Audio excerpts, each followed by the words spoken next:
Good evening everyone. আজ আমি একটু ভিন্ন স্বাদের আলোচনা করব। ব্রিটিশ ইংলিশ বা আমেরিকান ইংলিশের নিরিখে ইন্ডিয়ান ইংলিশ যে oriented English, English oriented Indian language, সেখানে কিছু শব্দের আমরা ব্যবহার করি যেগুলো কিছু ঠিক, কিছু আবার ভারতীয়রা নিজেরা সৃষ্টি করে নিয়েছে। সেরকম কিছু শব্দ এবং যেগুলো কিছু ভুল ভুল ব্যবহার করি আমরা, সেরকম কিছু শব্দ নিয়ে আজকের আমার আলোচনা। হয়তো এটা দুটো এপিসোডে হবে, তো সেগুলো আমরা দেখে নিই কি কি। যেমন সিনেমা হলস। সিনেমা হলস কথাটা আমরা ব্যবহার করি ভারতে, মানে বাঙালি তথা ভারতীয় বা আমাদের প্রতিবেশী রাষ্ট্র বাংলাদেশেও এই শব্দের ব্যবহার হয়, সিনেমা হলস। কিন্তু ব্রিটিশ বা আমেরিকান ইংলিশে কিন্তু সিনেমা হলস বলে কোনো কিছু ব্যবহার নেই। সেখানে ব্যবহার হয় সিনেমা ব্রিটিশ ইংলিশের ক্ষেত্রে, এবং আমেরিকান ইংলিশে থিয়েটার। ঠিক আছে। আরেকটা সাংঘাতিক ভুল করি আমরা, সেটা হচ্ছে আমার নিজের ভাই বা খুড়তুতো মামাতো ইত্যাদি ভাই বোঝাতে আমরা রিয়েল ব্রাদার কথাটা ব্যবহার করি। এটা একটা রং ইংলিশ। রিয়েল ব্রাদার অনেকেই ব্যবহার করেন, এটার ভুল ব্যবহার ইংরেজির। রিয়েল ব্রাদার এরকম কোনো ইংরেজিই নেই। ঠিক আছে, ব্রিটিশ নেটিভ ইংলিশে এরকম কোনো ইংরেজিই নেই। সেটা বলা উচিত ব্রিটিশ এবং আমেরিকান ইংলিশে কাজিন ব্যবহার হয়, অথবা হাফ, অথবা স্টেপ ব্রাদার আর স্টেপ সিস্টার, হাফ সিস্টার, এই কথাগুলো ব্যবহার হয়। রিয়েল ব্রাদার বলে কিছু নেই, ওটা ভারতীয়রা তৈরি করে নিয়েছে। বিশেষত বাঙালিদের তো আবার শব্দ তৈরি করার একটা ব্যাপার আছে। কিছু কিছু শব্দের এমন বিকৃত উচ্চারণ হয়ে যায়, সেই শব্দ আজকে প্রতিষ্ঠিত। অনেক শব্দই আছে, পরে আমি এনে বলবো কথা। যেমন আমরা ধরো কোনো নতুন কোনো কিছুতে কেউ জয়েন করছে, কেন আমি বলছি কথাগুলো, এই কথাগুলো কেন তোমাদের জানাচ্ছি, ইন্ডিয়ান ইংলিশের ক্ষেত্রে যখন আমরা ব্যবহার করছি চলে যাচ্ছে, কিন্তু যখন আমরা কোনো মাল্টিন্যাশনাল কোম্পানিতে জয়েন করব বা অ্যাব্রডে যাব, তখন কিন্তু এই জাতীয় ইংরেজির ব্যবহার চলবে না, ভুল, তারা হাসবে। ঠিক আছে। তো এই সমস্ত শব্দগুলো আমাদের কখনো কোনো সময় সমস্যাতেও ফেলে, কোনো সময় অসম্মানের সৃষ্টি করে, কোনো সময় বা আমরা হাসির খোরাক হয়ে উঠি ব্রিটিশদের কাছে বা আমেরিকানদের কাছে।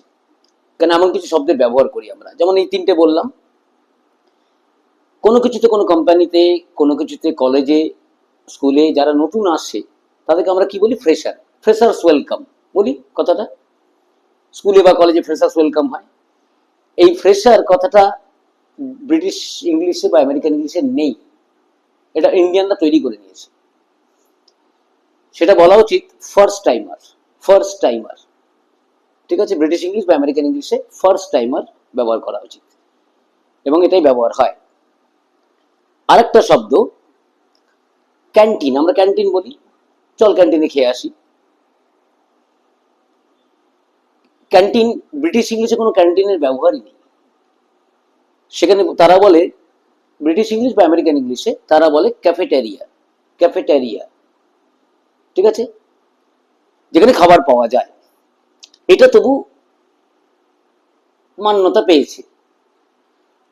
আর একটা জিনিস আমরা খুব সাংঘাতিক ভুল করি, এবং আমাদের বিভিন্ন রাস্তায় ঘাটে সব দেখতে পাবে লেখা থাকে অমুক হোটেল, জয় মাতারা হোটেল। ঠিক আছে, জনআহার হোটেল। হোটেল, হোটেলে কোনো খাবার পাওয়াই যায় না। হোটেল বা মোটেল, মোটেলও পাবে তুমি, কারণ যখন কোনো ন্যাশনাল হাইওয়ের পাশ দিয়ে যাবে সেখানে অনেক মোটেল দেখতে পাবে। মোটেল আসলে, হোটেল আর motel, it is only used to stay, থাকার জন্যে। হোটেলে কোনো খাবার পাওয়া যায় না, মোটেলেও খাবার পাওয়া যায় না, ওটা থাকার জন্যে। খাওয়ার জন্য আমাদেরকে ক্যাফেটেরিয়াতে যেতে হবে। ঠিক আছে, অথচ আমরা বলি হোটেল, অমুক হোটেলে খেয়ে এলাম। সব ভুল ব্যবহার এগুলো, কিন্তু চলছে, দেখো প্রতিষ্ঠিত চলছে, এগুলো সব ভুল। কিন্তু যখন তুমি এটা মাল্টি ন্যাশনাল কোনো কোম্পানি বা কোনো অ্যাব্রডে গিয়ে ব্রিটেনে বা আমেরিকাতে তুমি এই শব্দের ব্যবহার করবে, তারা কিন্তু হাসবে, এবং কোনো কোনো ক্ষেত্রে তুমি হাসির খোরাক হয়ে উঠতে পারো। ঠিক আছে, অতএব এগুলো আমাদের শিখে নেওয়া দরকার। আর একটা সাংঘাতিক ভুল আমরা করি, সেটা হচ্ছে হেয়ার ফল। হেয়ার ফল বলে ব্রিটিশ বা আমেরিকান ইংলিশে কোনো ইংলিশই নেই, ইন্ডিয়ানরা তৈরি করে নিয়েছে। বাঙালিরা তো আছেই, আমি বলেইছি, বাঙালির শব্দ তৈরি করতে ব্যস্ত, প্রস্তুত একবারে সবসময়, নতুন নতুন শব্দ তৈরি করে, নতুন নতুন বানান তৈরি করে। লেখার মধ্যে তো আমি এত বছর পড়াচ্ছি, দেখতে পাই সে ধারে কাছে যায় না সেই বানান, এমন নতুন বানানের সৃষ্টি। ঠিক আছে, এরকম দেখি। তো হেয়ার ফল শব্দটা একেবারেই ভুল, হেয়ার ফল বলবে না, কি বলবে? Hair loss. হেয়ার ফল দেখবে অনেক সময় অনেক হেয়ার ফার্টিলাইজার যখন তার বিজ্ঞাপন ইত্যাদি, সেখানে বলা হেয়ার ফল, কোনো শ্যাম্পুর ক্ষেত্রে হেয়ার ফল। কিন্তু এই শব্দটাই ইন্ডিয়ানরা তৈরি করেছে, কিন্তু এই শব্দটি কিন্তু ব্রিটিশ ইংলিশে, ব্রিটিশ নেটিভ ইংলিশে কোথাও নেই। ঠিক আছে, এবং এই শব্দটা তুমি যদি অন্য জায়গায় ব্যবহার করো, ভারত ছেড়ে অন্য জায়গায় বা কোনো মাল্টি ন্যাশনাল কোম্পানি যেখানে বিদেশের যোগ আছে, সেখানে কিন্তু তারা হাসাহাসি করবে।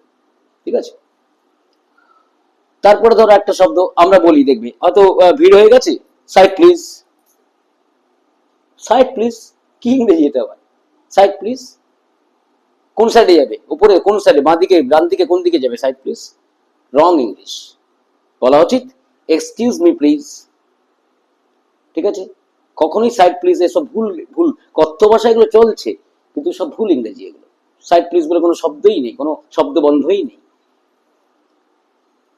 আরেকটা সব বলি আমরা, মোবাইল আমাদের হাতে থাকে, কারোর হাতে মোবাইলটা দিয়ে বললাম আমার একটা ফটো ক্লিক করে দিন তো। ফটো ক্লিক করাই হয়, ফটো আমরা ক্লিক করি, ক্লিক মানে কি? To press. অত বলি ক্লিক এ ফটো, বলি ক্লিক এ ফটো, ইন্ডিয়ানরা ব্যবহার করে। রং ইংলিশ, বলা উচিত take a photo, take a photo. ঠিক আছে, তাহলে আজকে কটাই বললাম, আবার বাকি এরকম অনেক ভুল আমরা করি, সেগুলো সব বলবো। তোমরা যারা এখনো চ্যানেল সাবস্ক্রাইব করোনি, চ্যানেলটা সাবস্ক্রাইব করে দাও এবং বেল আইকনটি প্রেস করে রাখো, তাহলে আমার নোটিফিকেশনগুলো সব পাবে। আমার চ্যানেলের আমি যা যা আপলোড করব তোমরা করবে, আমি অনেক কিছু দিয়ে যাব। আমি আমার প্রিফেসে বলেছিলাম সে কথা, আমি অনেক কিছু তোমাদের দিয়ে যাওয়ার চেষ্টা করব। আমার জীবনের যা কিছু অর্জিত জ্ঞান, এবং আমি এখনো ছাত্র, আমি এখনো শিখি সবসময়, সেই সেই ভান্ডার থেকে আমি তোমাদেরকে ইংরেজি ভাষার সঠিক পথটাকে দেখো। আগে এগুলো শেখা দরকার, তারপরে স্পোকেন ইংলিশ। আমরা প্রপার ইউজই জানি না, স্পোকেন ইংলিশ শিখতে চলে গেলাম, আমাদের প্রপার ইউজ শেখানোই হয় না, এসে চলছে। ঠিক আছে, আজকের মতো ক্লাস এখানে শেষ করলাম। Good bye.